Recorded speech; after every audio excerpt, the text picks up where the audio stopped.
Of the Battle of Queenston Heights. Bon après-midi, mesdames et messieurs, et bienvenue à la commémoration de la bataille des auteurs de Queenston. We would like to thank all of you for coming today, as well as our dignitaries and special invited guests that we have here.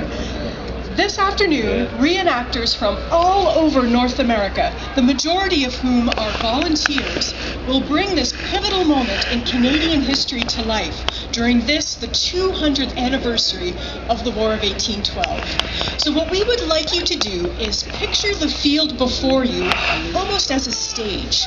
The Battle of Queenston Heights will unfold in 4 phases or acts this afternoon. So we'd like you to use your imagination to reset the landscape in between each one of these phases. Now, I'm sure many of you have your cameras and video recorders with you here this afternoon. We would ask that you respect the safety line around the perimeter of the battlefield. We promise to stay on our side of the safety line if you stay on yours. And there will be hundreds of muskets out on the field, as well as a variety of artillery pieces. So be prepared for some loud noises. It's going to add to the drama here this afternoon. Now, the United States declared war on Great Britain in June of 1812. Their war strategy was to conquer British North America, and many assumed that this would be a relatively easy task. In fact, former United States President Thomas Jefferson had boasted that the acquisition of Canada this year, as far as the neighborhood of Quebec, will be a mere matter of marching, and will give us experience for the attack on Halifax the next, and the final expulsion of England from the American continent. For those of you who are not familiar with the events that followed, this didn't go quite that easily for the invading American forces as originally anticipated.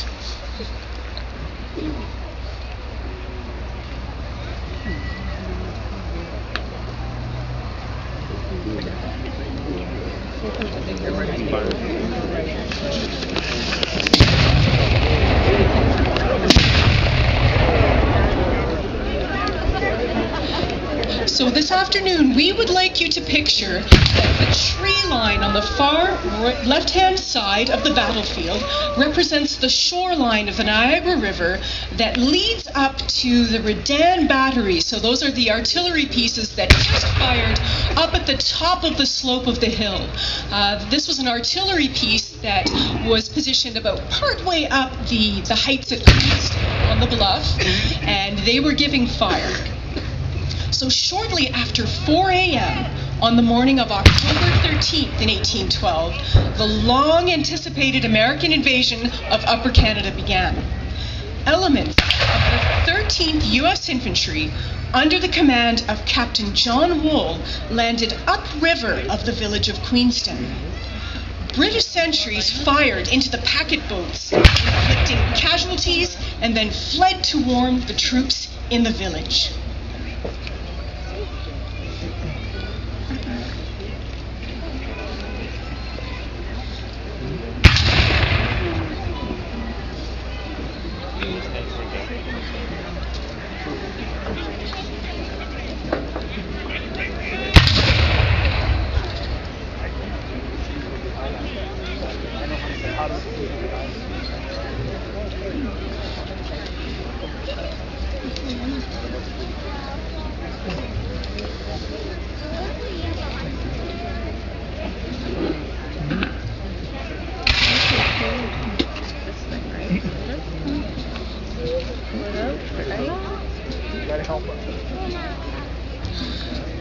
So before you can see the column of American troops has advanced onto the field. So for a number of hours leading up to the beginning of this conflict, you had boats sailing across the very narrow gap between Lewiston over in upper state New York, across the Niagara River, over to Queenston, which was just about 300 meters across.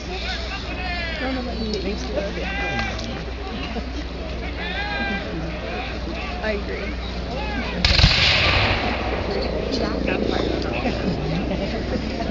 Go Canada!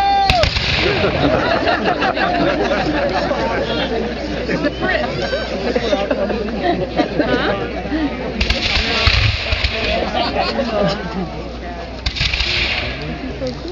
So we can see the British are just down at the far end of the battlefield. So if you can imagine, they're down at the water's edge, down at the shoreline of Queenston, and they're getting ready to return fire against the American column that's firing by section.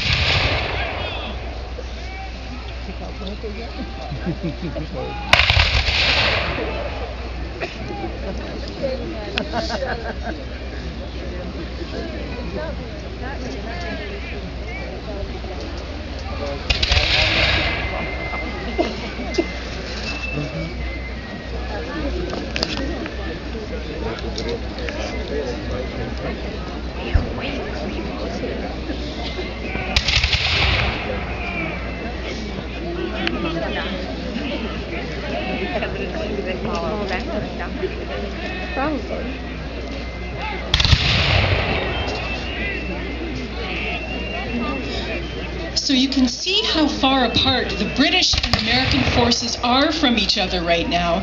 The weapons that the majority of the soldiers that were carrying at this point were smooth-bore, muzzle-loading muskets.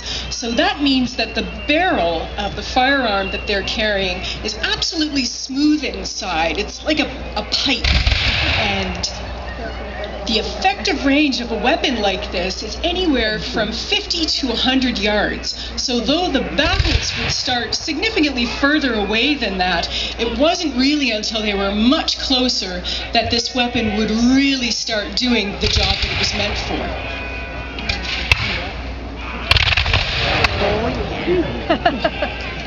That was a nice solid volley from the British line. I have to give credit where credit is due.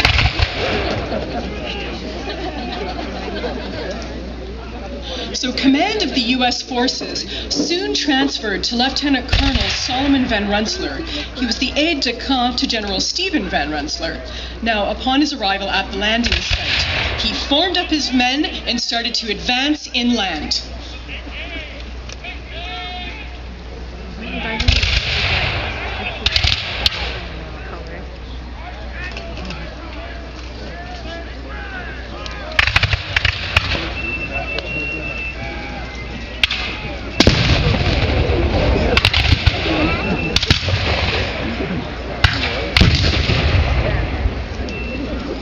So the guns up on the Redan battery are giving fire again. Are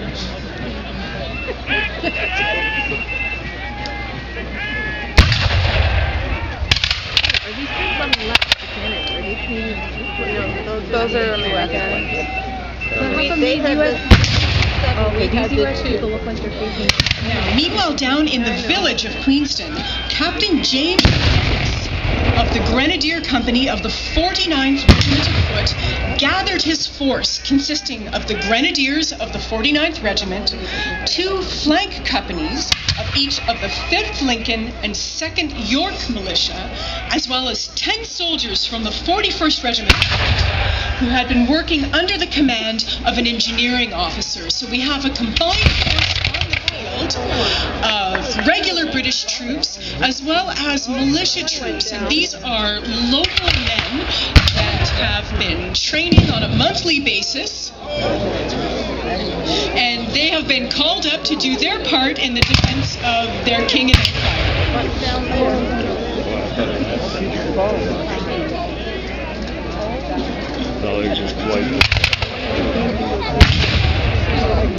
So now we can see that we have a second line of British troops that are quickly advancing from the far side of the battlefield.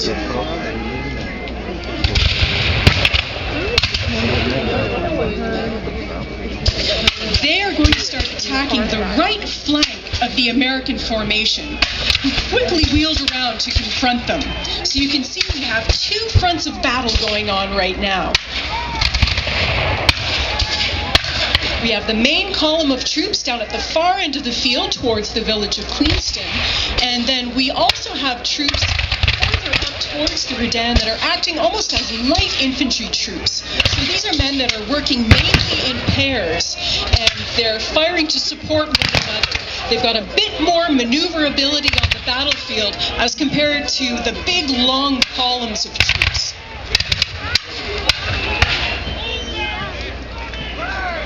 So adding to this force, we also have the light company of the 49th Regiment of Foot under Captain John Williams as they begin to fire into the American troops from their position in the Redan Battery on the heights.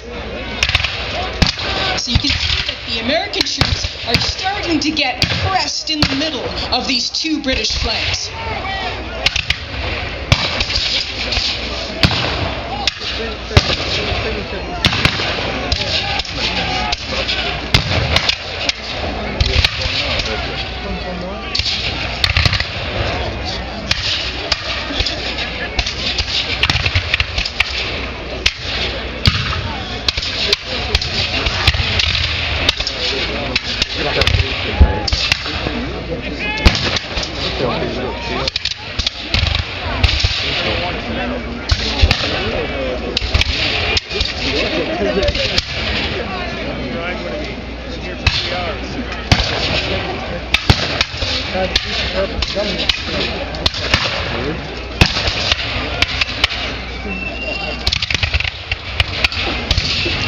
So you can see on the battlefield when the big long lines of troops all fire at the same time, when they fire a volley, just the sheer amount of smoke that is generated from these weapons. And people often wonder why on earth you would dress in bright red coats, as the British did, or bright blue coats, as the American forces did, with big white X's on your chest. But you can see just with the sheer amount of smoke out there, wearing a brightly colored uniform would help identify what troops were on what side.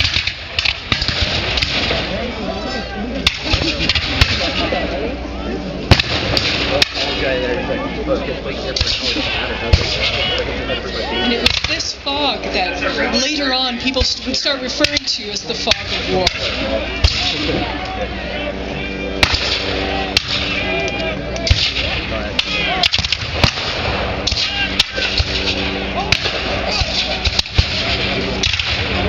Now, after a sharp firefight in which Dennis Wool and Van Rensselaer were all wounded, Dennis began to draw his force back toward the village, and the Americans began to withdraw towards the beach to await the arrival of Lieutenant Colonel John Christie, who was supposed to command that day.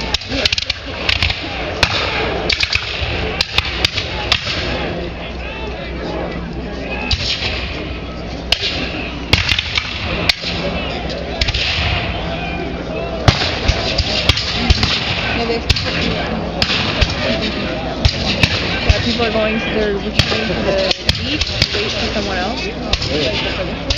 I think.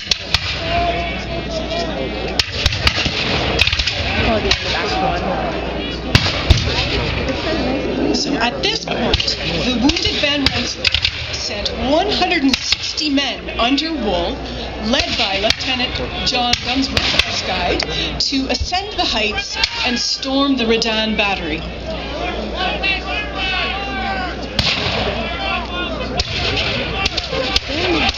They're adamant. I guess is it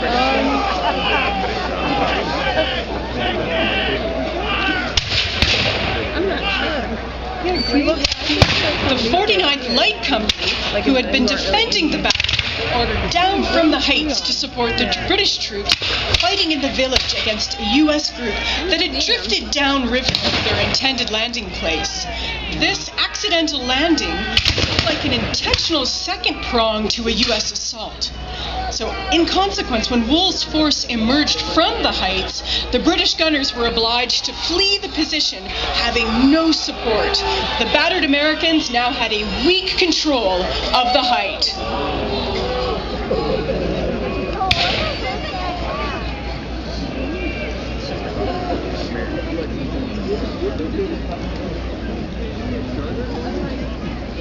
This is the first half. So right now, So at this point, the American forces have captured the Redan Battery. and it will now be up to the British forces on the ground below to see if they can take the heights back.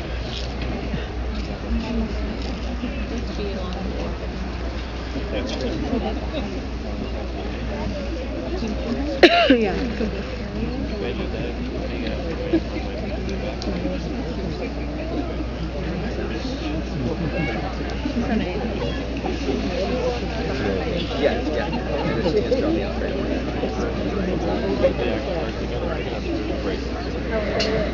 I feel bad. Oh yeah, she was fine.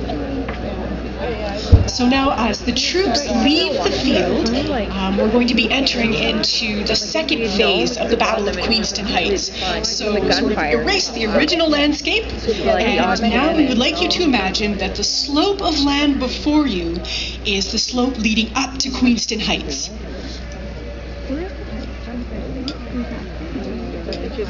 Where we came up. That's like the edge of it.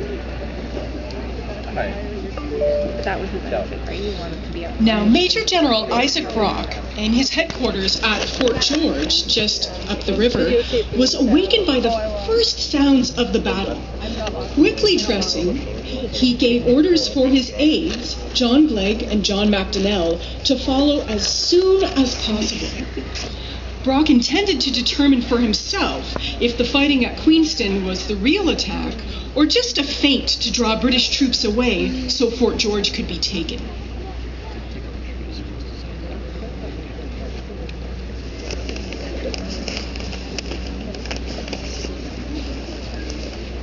What color was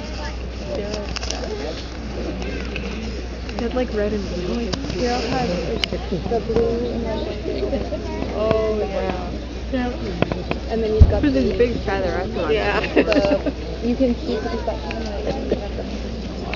When Brock arrived in Queenston, the initial fighting had already stopped, and the Americans were in control of the Redan Battery. This was about 6:30 in the morning. He would look like a good Aladdin. That's so cool.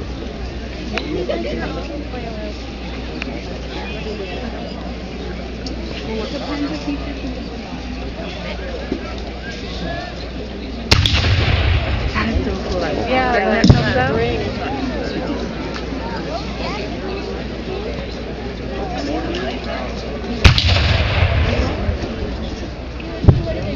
It only does it sometimes. So you can see the impact that the artillery shot would have had as it flew across the battlefield and slammed into the earth.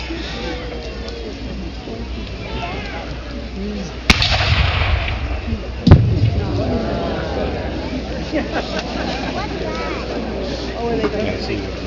Yeah, piles of dirt that we couldn't see. That's it up?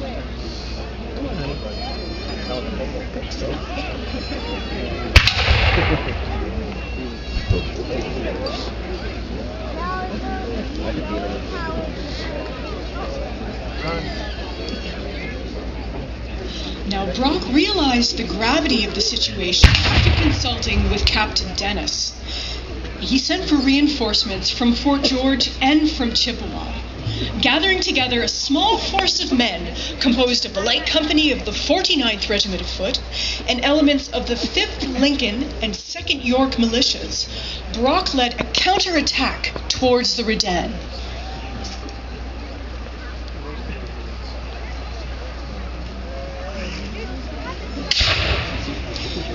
So you can see that the American line, anticipating that the British are going to go on the offensive to try to take the heights back, have strung out a line of soldiers to engage that initial British advance.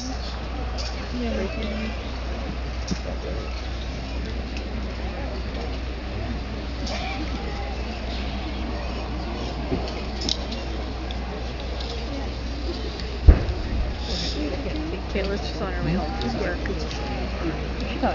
She wanted to meet up with her later, but then she's like, but after work I need to go home and shower and change and blah blah blah. I'm like, well, first at 3, like, you're probably gonna be missing it. Okay, well, let's call you when I'm done all that stuff. You can meet up with me.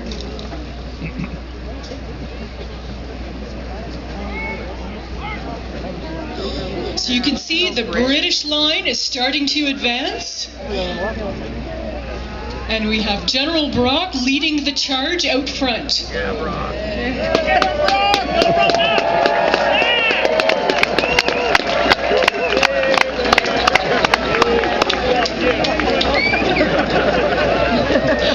Now, Brock was not one to give orders from the rear. He was right out front of the column. You can imagine he was giant of a man. Whether he was singled out as a target, he was shot through the chest and fatally wounded.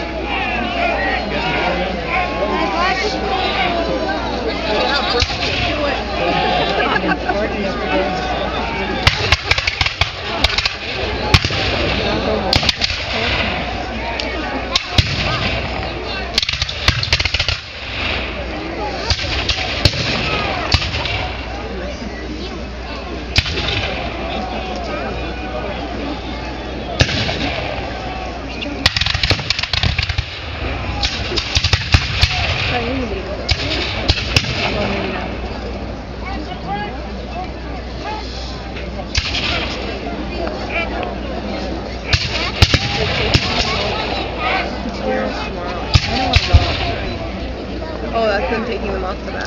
Yep. Had the general's body carried back to the village. The death of Isaac Brock struck a huge blow amongst the British troops. They had lost their very valiant and very charismatic leader. And it was up to his second in command now to lead the troops and see if he could finish what Brock had started.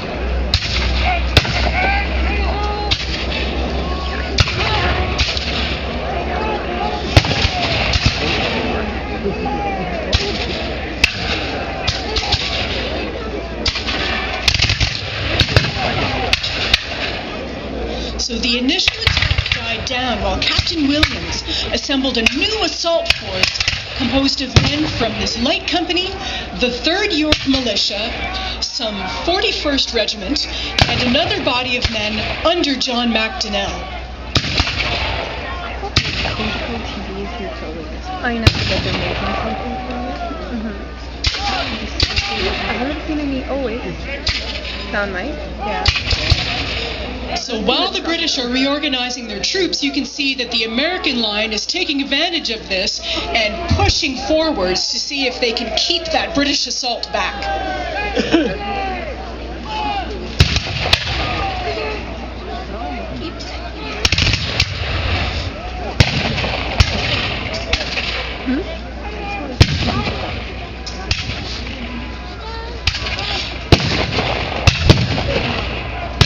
See Macdonnell arriving now with a small contingent of reinforcements.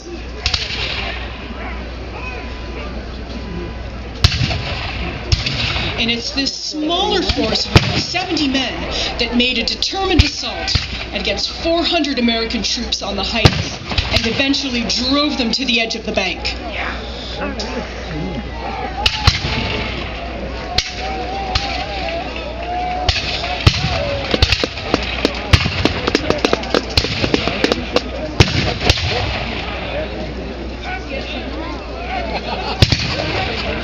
Opposing sides are now really getting into a range where the muskets that each of the soldiers is carrying would start to be extremely effective. Though the musket is not particularly accurate because it doesn't have rifling down the barrel, so there's nothing that's putting a spin on that projectile when you have hundreds of soldiers like shoulder to shoulder and is firing a wall of lead balls down the field. Someone is going to hit someone on the opposite side.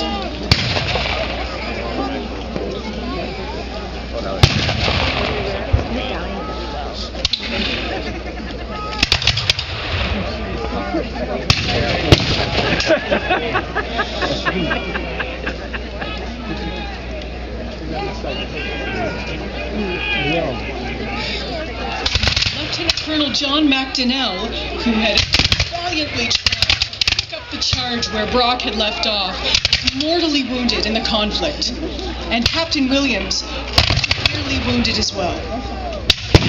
Williams managed to escape as the British assault crumbled.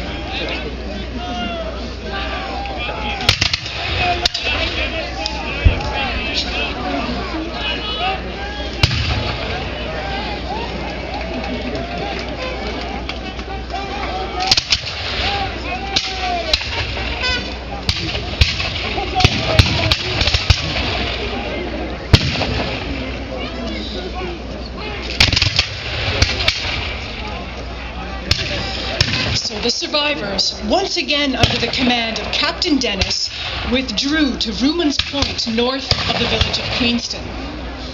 And reinforcements from the 6th Infantry arrived to strengthen the U.S. position up on the heights.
Oh, really?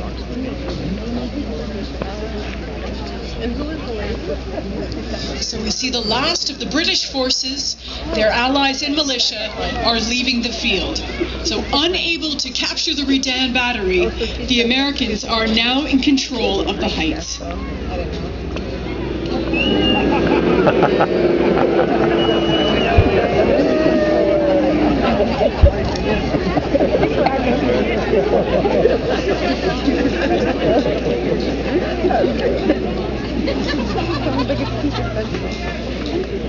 It kind of is, though, even though you know the outcome. Fear not, ladies and gentlemen, their control of the heights would not last long.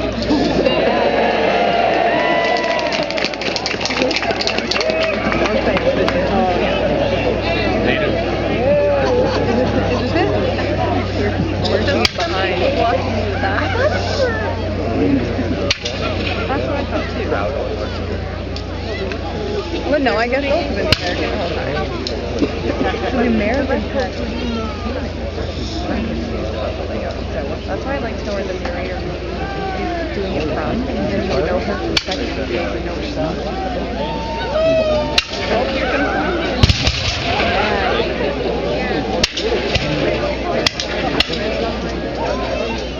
Oh, there's Daryl. Where? He's coming. I don't see him. Oh, yeah, there he is. You can see the way. Oh, I see him. Daryl, you're going the wrong way. What is that? So now we want you to imagine you are up on the heights of Queenston. Yeah. Major General Roger Hale Schaeff, responding to the situation at Queenston, dispatched the light company of the 41st under Captain William Dorenzi and gunners of the Royal Artillery under Captain William Holcroft. Since all British troops had withdrawn from the village, American troops began to move in and plunder the houses. Meanwhile, American troops continued to cross into Canada virtually unhindered. Lieutenant Colonel Winfield Scott of the 2nd U.S. Artillery now assumes control over the U.S. forces in Queenston.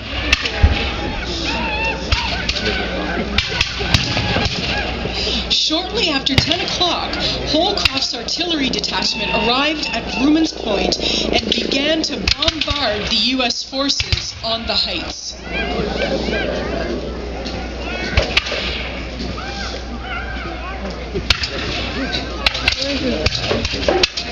Kneel down.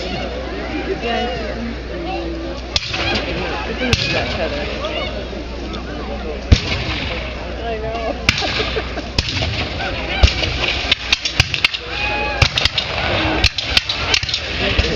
Moving into the village of Queenston, supported by Terenzi's Light Company, the British forced the looters out and regained the village. The Royal Artillery continued to pound the Americans up on the heights.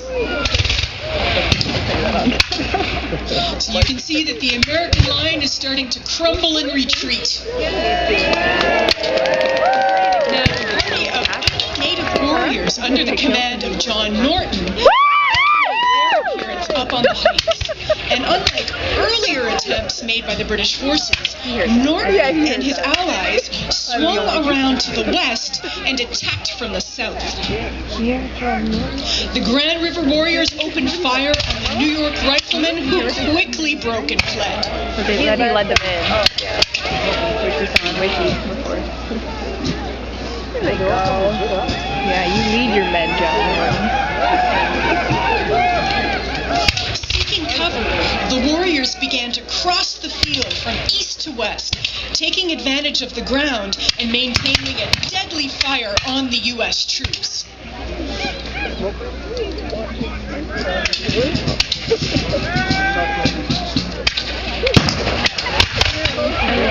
I know. Now, seeking to dislodge the British native allies, William Scott led a counterattack, firing volleys by company and platoons. So you can see they're getting into position on the field. You see the eerie face mirror.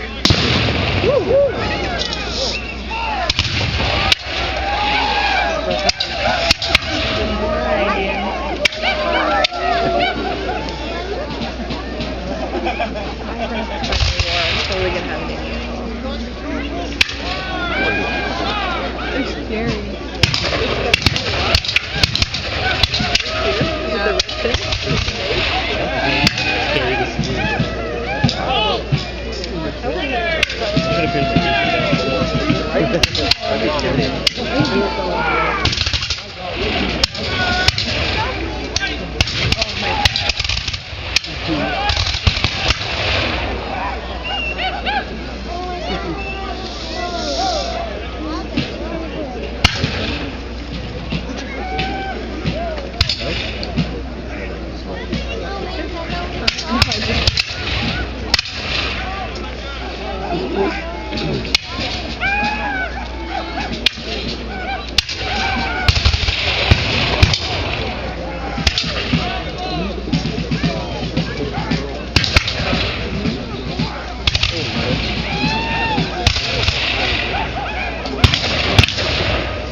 So we can see that the First Nations allies are repositioning themselves to be able to answer the American line that has reformed in the center of the battlefield.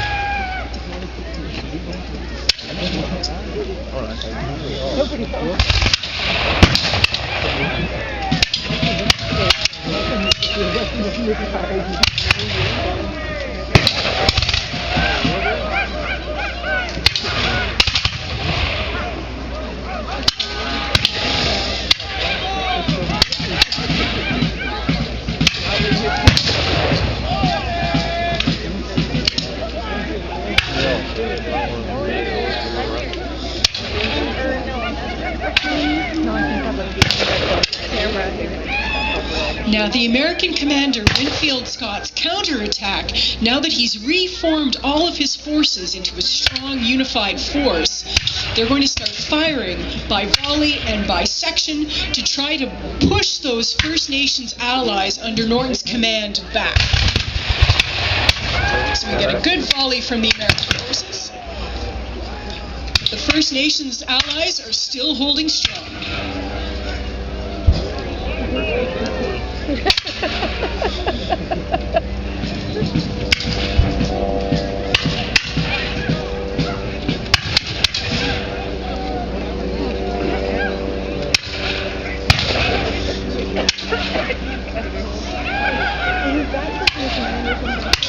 Yeah, he's like walking.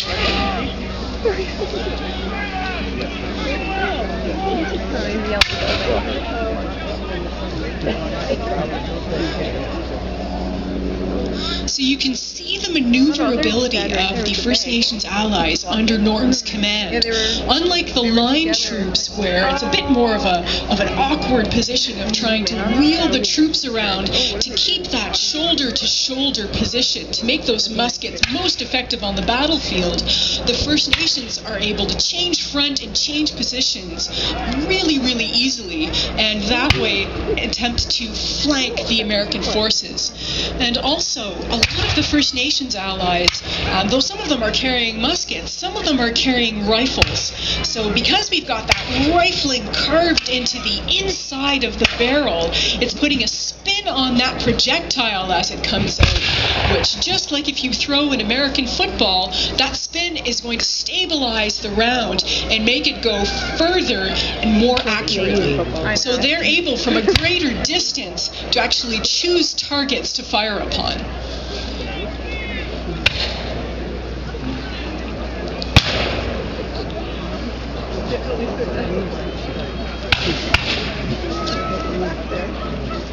So though Scott's counterattack has forced Norton's men to reposition a little bit, it has not dislodged them. And under incessant sniping, Scott's men return to their original lines.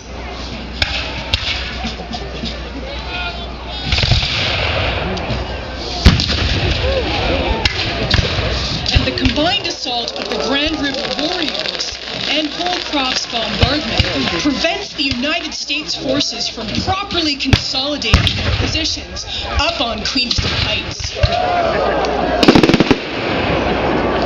Now, while Norton and his First Nations warriors were engaged on the heights, Sheaffe was assembling a force down in the village.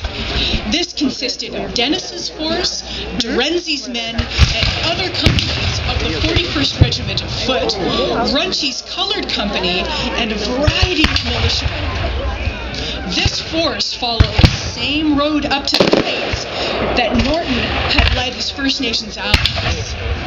Once there, they were joined by a detachment from Chippewa under Captain Richard Bullock.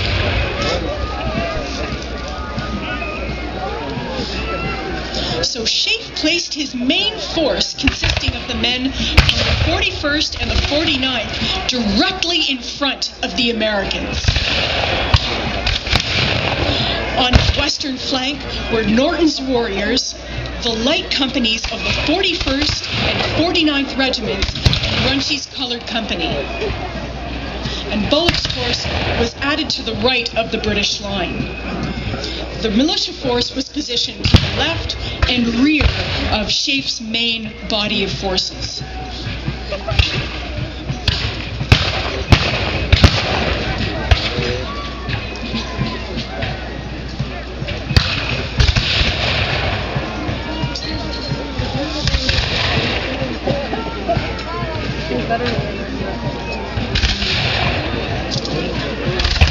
So as you can see, both the British forces and the American forces are bringing all of their fighting forces onto the battlefield for the final engagement.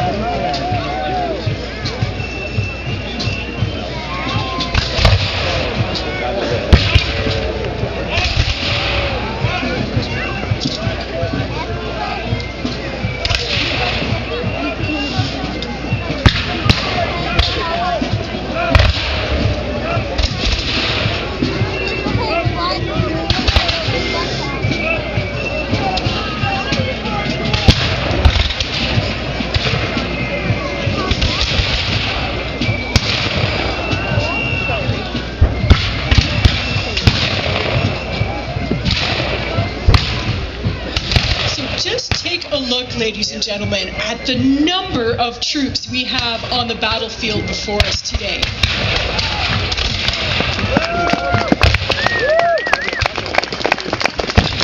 The British forces stretched out all the way from the tree line across to the far corner of the battlefield, and the American line stretched across the center of the field before us.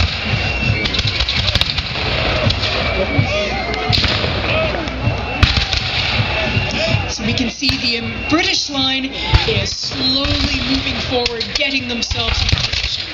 When the attack commenced, the Western force, firing independently, began to close rapidly with the enemy. The main British body, firing deliberately by companies, started to advance as well. In support of all of the infantry on the field, we still have the artillery pieces firing, trying to keep the other forces, soldiers, pinned down.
Firefight began between the British and American forces, along with their First Nations allies and each of their militia. And you can hear the fife and drum corps out on the battlefield as well.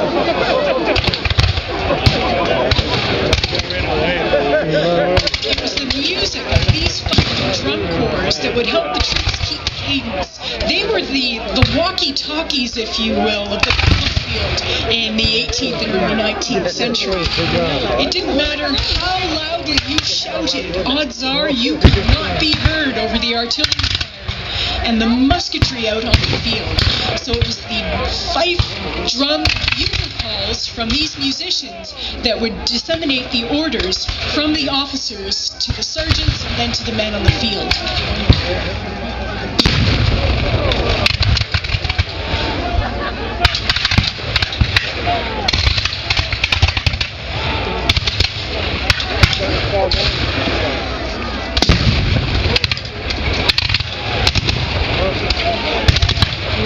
So we can see that the British forces have consolidated at the base of the field before us, and the American line is starting to take heavy casualties.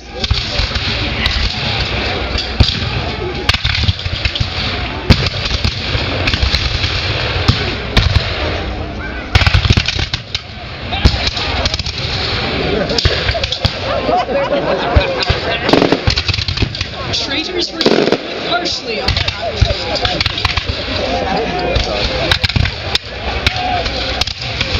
You can see officers being carried off the field with litters or blankets, whatever material they had.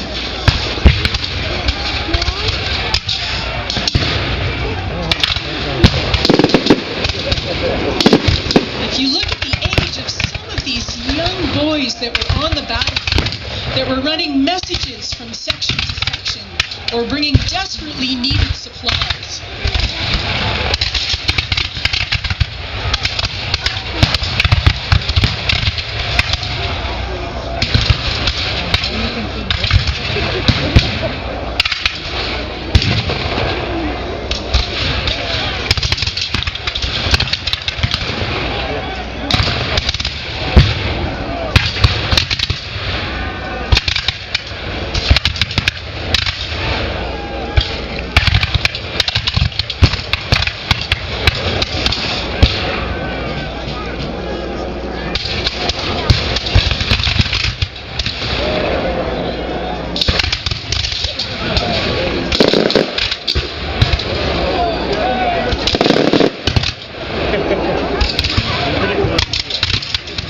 After being on the receiving end of a number of British volleys, the American forces would slowly start to withdraw towards the village of Queenston.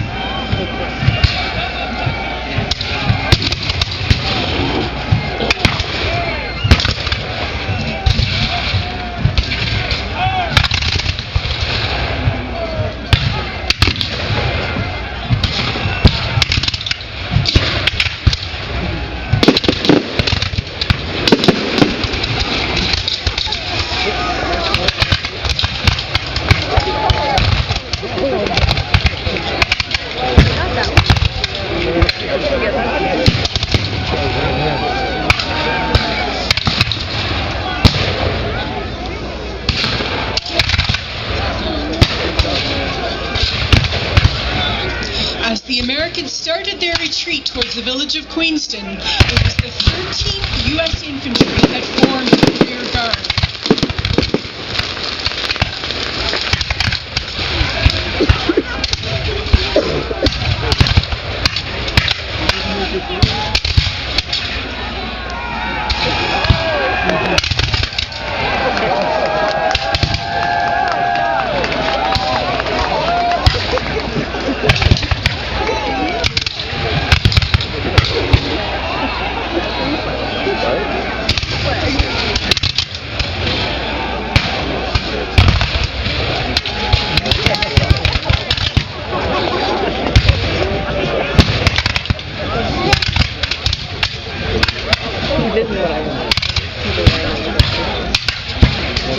That's what I wanted.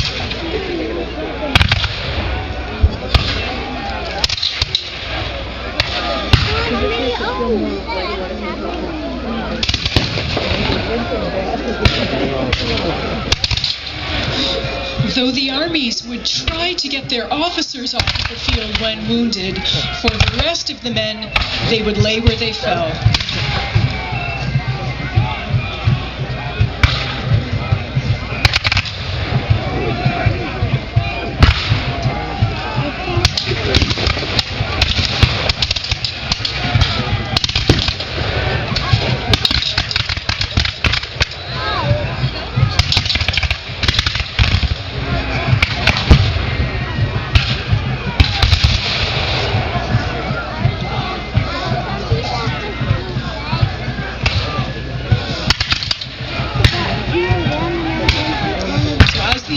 Forces begin their retreat back towards the village of Queenston, you can see the British line advancing section by section, giving no quarter.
So now we see that the bulk of the American forces have retreated definitively off the field, and we just have the 13th Infantry remaining to try to hold their position while the troops head towards the beach.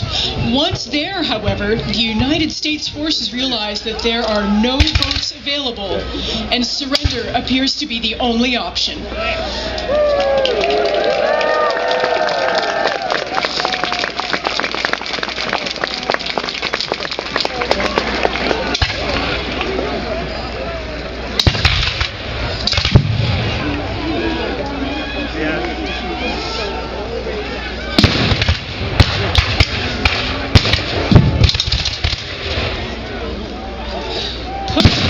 Towards the beach, With no boats and no way of retreating back across the Niagara River towards Lewiston, Winfield Scott had to make 3 attempts at surrender before he was finally successful.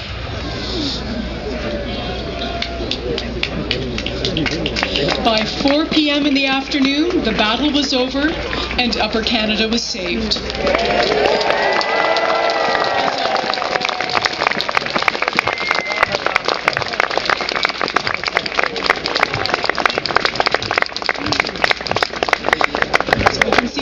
Commander accepting the surrender.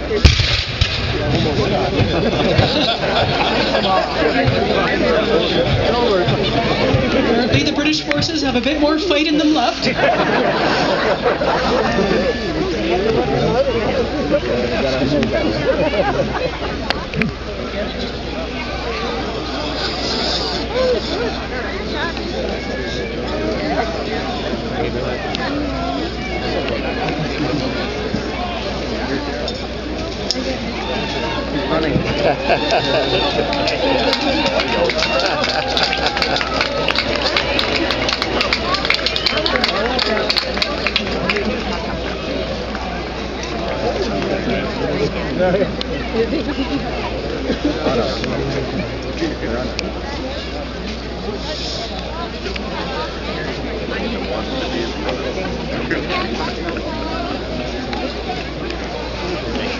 What do you guys do?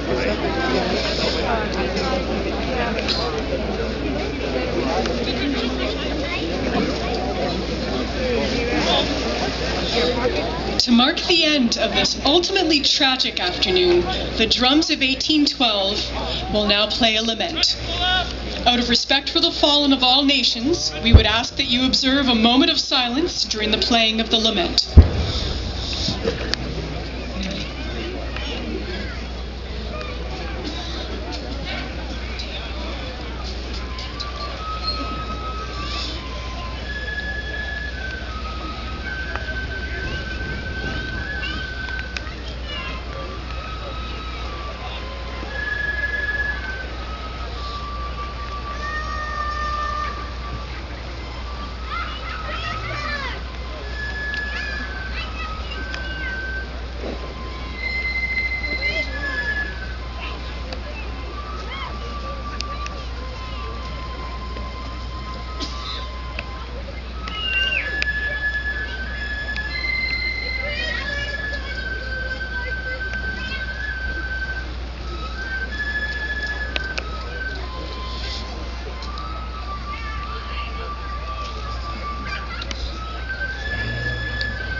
Now, ladies and gentlemen, if we could get a round of applause for these reenactors that have traveled all over North America to bring this vivid and significant part of our history to life before us today.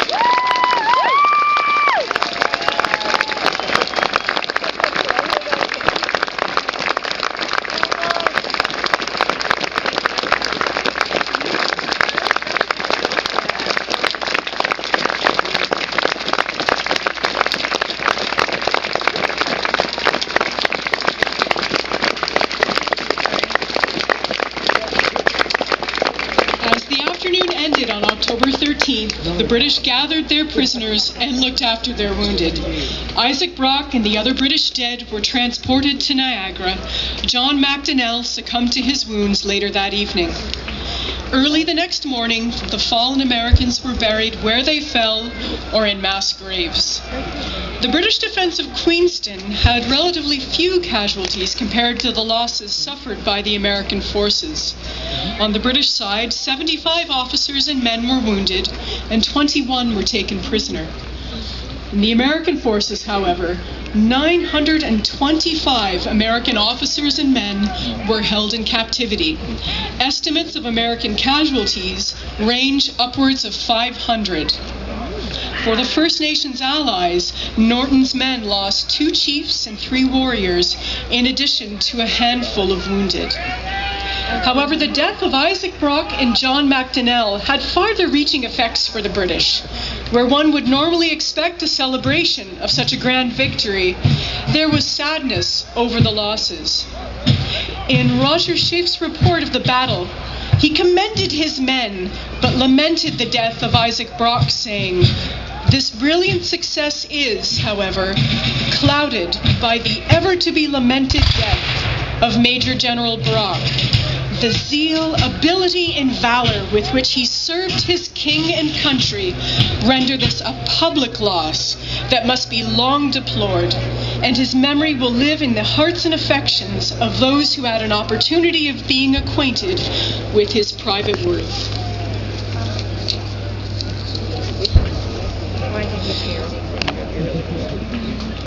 Ladies and gentlemen, we would also like to thank the following groups and individuals which, without their months and literally years of tireless work and dedication, this event weekend would not have taken place. We would like to thank the Niagara Parks Commission, and in particular Mr. Jim Hill and Miss Sarah Wood, the Friends of Fort George, including Erica Alexander, Amanda Gamble, and over 100 volunteers. Parks Canada and Fort George National Historic Site, and in particular Peter Martin, who worked with all of these groups to bring this event, bring some cohesion to everyone here today. The Niagara-on-the-Lake Bicentennial Committee, the Town of Niagara-on-the-Lake, the Department of Canadian Heritage, as well as the Niagara Falls Bridge Commission. Now,